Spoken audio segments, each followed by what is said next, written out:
আজকের প্রথম খবরটা হলো শ্রীভূমি তথা করিমগঞ্জের পুয়ামারায় ঐতিহ্যবাহী নৌকা দৌড় প্রতিযোগিতা চ্যাম্পিয়ন নলুয়া।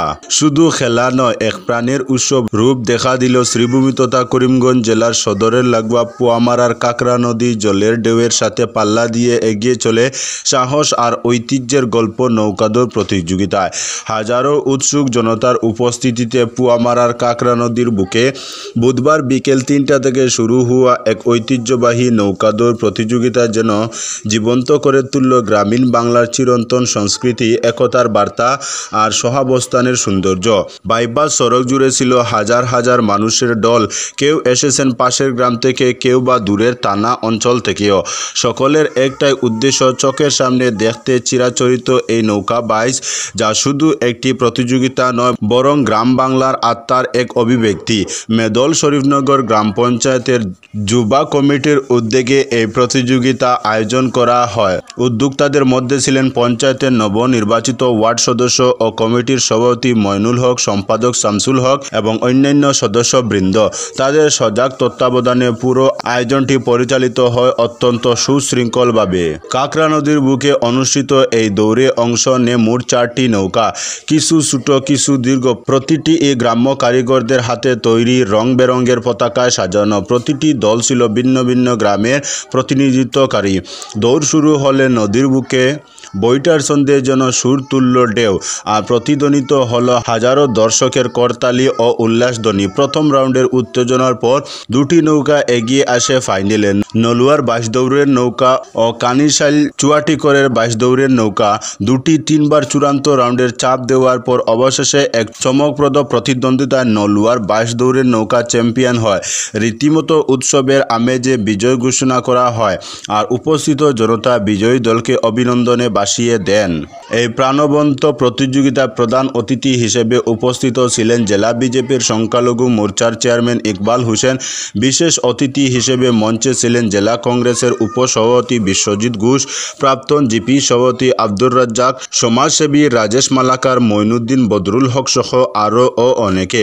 পুরস্কার বিতরণী অনুষ্ঠানে বিজয়ী নলুয়া দলের হাতে তুলে দেওয়া হয় 20,000 টাকার নগদ পুরস্কার এবং রানার আপ কানিশাইল চুয়াটিকরের দল পায় 10,000 টাকার সম্মাননা। উভয় দলকেই ক্রেস্ট, ফুল এবং অভিনন্দনের মাধ্যমে সংবর্ধিত করা হয়। আজকের পরবর্তী খবরটি হলো জায়নবাদীদের সঙ্গে কখনোই আপোষ নয়, হুঁশিয়ারি খামেনির। মধ্যপ্রাচ্যে ইরান ও ইসরায়েলের চলমান সংঘাত এবার আরেক ধাপ উত্তেজনাকর মোড় নিয়েছে। ইসরায়েল একের পর এক হামলা চালাচ্ছে তেহরানের গুরুত্বপূর্ণ সামরিক ও পারমাণবিক স্থাপনায়। জবাবে ইরানও হাইপারসনিক ক্ষেপণাস্ত্র নিক্ষেপ সহ নানা প্রতিরোধমূলক পদক্ষেপ নিচ্ছে। এই পরিস্থিতিতে একদিকে ইরানের সর্বোচ্চ নেতা আয়াতুল্লাহ আলী খামেনি স্পষ্ট জানিয়ে দিয়েছেন জায়নবাদীদের সঙ্গে আপোষ নয়। অন্যদিকে মার্কিন প্রেসিডেন্ট ডোনাল্ড ট্রাম্প ইরানের বিরুদ্ধে সরাসরি সামরিক হস্তক্ষেপের হুমকি দিয়েছেন। মঙ্গলবার রাতে সামাজিক যোগাযোগ মাধ্যম এক্স হ্যান্ডেলে দেওয়া এক পোস্টে খামেনি বলেন, আমরা জায়নবাদীদের প্রতি কোনো দয়া দেখাবো না। এই বক্তব্যের মধ্যেই ইসরায়েল তেহরানের নিকটে একটি ক্ষেপণাস্ত্র উৎপাদন কেন্দ্র এবং ইমাম হুসেন বিশ্ববিদ্যালয়ে হামলা চালায়, যেটি ইসলামিক রিভলিউশনারি গার্ড কর্পসের সঙ্গে সম্পৃক্ত। পাল্টা জবাবে ইরান ইসরায়েলের সামরিক ঘাঁটিতে ফাত্তাহ এক নামের একটি হাইপারসনিক ক্ষেপণাস্ত্র নিক্ষেপ করে। ইরান দাবি করেছে এটি 400 সেকেন্ডে তেল আবিবে পৌঁছতে সক্ষম। আজকের পরবর্তী খবরটি হলো ইরান নিয়ে আমেরিকার বিরুদ্ধে টুইট শি জিনপিংয়ের।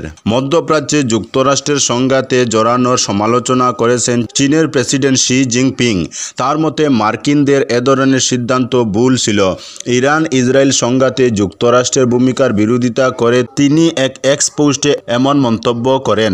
বুধবার দেওয়া পোস্টে শি লিখেন, যুক্তরাষ্ট্র মধ্যপ্রাচ্যে যুদ্ধ ও পুলিশি কার্যক্রমে $8 ট্রিলিয়ন ব্যয় করেছে। হাজার হাজার আমেরিকান সৈন্য মারা গেছে বা গুরুতরভাবে আহত হয়েছে। অন্যপক্ষে লক্ষ লক্ষ মানুষ মারা গেছে। মধ্যপ্রাচ্যে যাওয়া মার্কিনদের সবচেয়ে খারাপ সিদ্ধান্ত ছিল। ইরান ও ইসরায়েলের মধ্যবর্তী সংঘাত আরও ঘনীভূত হচ্ছে। শি এর পোস্টের আগেই চীনের পররাষ্ট্র মন্ত্রণালয় অভিযোগ করেছে মার্কিন প্রেসিডেন্ট ডোনাল্ড ট্রাম্প অস্থিরতা আরও বাড়াচ্ছেন। ট্রাম্প তেহরানে বসবাসকারীদের তাৎক্ষণিকভাবে এলাকা ছাড়ার আহ্বান জানিয়েছিলেন। এর সমালোচনায় চীনের পররাষ্ট্র মন্ত্রণালয়ের মুখপাত্র গুই জিয়াকুন বলেন, আগুনে ঘি ডালা, চাপ বাড়ানো ও হুমকিতে পরিস্থিতির সমাধান হয় না, বরং এগুলো সংঘাতকে আরও বাড়াবে ও ছড়িয়ে দেবে। নিয়মিত সংবাদ সম্মেলনে তিনি আরও বলেন, সংলাপ ও সমঝোতাতেই হচ্ছে এই অস্থিরতার নিরসনের একমাত্র পথ। আজকের পরবর্তী খবরটি হলো ইসরায়েলে ফতেহ এক হাইপারসনিক ক্ষেপণাস্ত্র ইরানের। ইসরায়েলকে নিশানা করে ফতেহ এক হাইপারসনিক ক্ষেপণাস্ত্র ছুড়েছে ইরান, এমনই দাবি করেছে ইরানের ইসলামিক রিভলিউশনারি গার্ড কর্পস অর্থাৎ IRGC। একটি আন্তর্জাতিক সংবাদ মাধ্যমে IRGCর এক কর্মকর্তা বলেছেন, তারা বুধবার ভোরে ইসরায়েলের দিকে হাইপারসনিক ক্ষেপণাস্ত্র ফতেহ এক নিক্ষেপ করেছেন। এদিন ষষ্ঠ দিনে পড়ল ইসরায়েল ইরান সংঘাত। মার্কিন প্রেসিডেন্ট ডোনাল্ড ট্রাম্প তেহরানের নিঃশর্ত আত্মসমর্পণ দাবি করেছেন। তারপরই ইরান তেল আবিবে ফতেহ এক নিক্ষেপ করেছে। ইসরায়েলের সেনাবাহিনী জানিয়েছে, বুধবার ভোরে ইরান ইসরায়েলে দুটি ক্ষেপণাস্ত্র হামলা চালিয়েছে, যার ফলে তেল আবিবে বিস্ফোরণ ঘটেছে। এর পাল্টা হিসেবে ইসরায়েলি বিমান বাহিনী ইরানের রাজধানীর কাছে হামলা চালায়। ইরানের মিডিয়া তেহরান এবং কারাজেতে বিস্ফোরণের বিষয়টি নিশ্চিত করেছে। এদিকে উত্তেজনা আরও বাড়ার আশঙ্কায় মার্কিন প্রেসিডেন্ট মধ্যপ্রাচ্যে অতিরিক্ত যুদ্ধ বিমান মোতায়েন করেছে। আজকের পরবর্তী খবরটি হলো শিলচর হাইলাকান্দি রোডে চুরের হানা। শিলচর হাইলাকান্দি রোডে অবস্থিত বিনয় বাদল লেন ৩৬ নম্বর বাড়িতে চুরির ঘটনা ঘটল। লেনের অধ্যাপক রূপম রায়ের বারাটের গড়ে চুরিকাণ্ডটি সংঘটিত হয়। কাটাখাল কালীনগরের NC দে কলেজের অ্যাসিস্ট্যান্ট প্রফেসর জিতেশ কুমার সুরানা ৩ বছর ধরে রূপম রায়ের বাড়িতে বসবাস করছেন। তিনি বুধবার ভোর ৫টায় ঘুম থেকে উঠে দেখেন ঘরের জিনিসপত্র এলোমেলো, আলমারি খোলা, ATM কার্ড, ব্যাংক পাসবুক সহ বিভিন্ন ডকুমেন্ট পড়ে থাকলেও নেই স্বর্ণালঙ্কার ও নগদ টাকার সঙ্গে মোবাইল ফোন। এরপর রাঙ্গিরখাড়ি পুলিশ ফাঁড়িতে FIR দায়ের করেন।